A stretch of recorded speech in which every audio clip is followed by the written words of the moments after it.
The old teacher walked through the marketplace at dawn, watching the merchants rush to their open stalls. Their hands were quick, their voices sharp, their eyes already tired.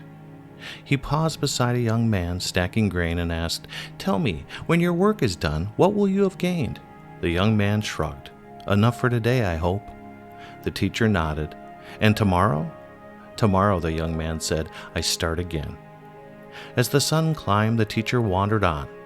He saw builders lifting stones, elders debating in the gate, children chasing each other through the dust, everyone busy, everyone striving, everyone reaching for something they could not quite hold.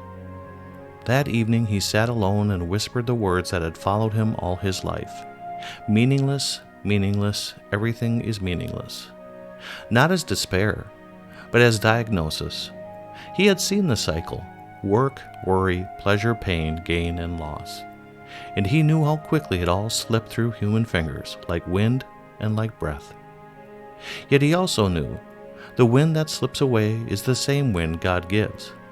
The breath that vanishes is the breath God renews. The teacher never said life was empty. He said life was too fragile, too fleeting, too uncontrollable to bear the weight we try to put on it.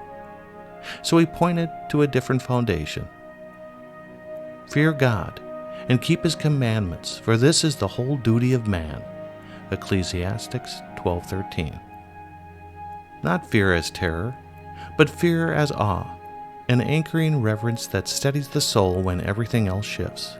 Hope for the teacher was not found in mastering life, but in receiving it, not in chasing the wind, but in trusting the one who sends it.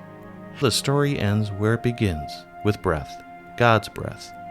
The breath that makes meaning possible, the breath that turns striving into gratitude, toil into worship, and fleeting days into a gift. For the one who lives in that posture, nothing is meaningless. Even the wind has purpose.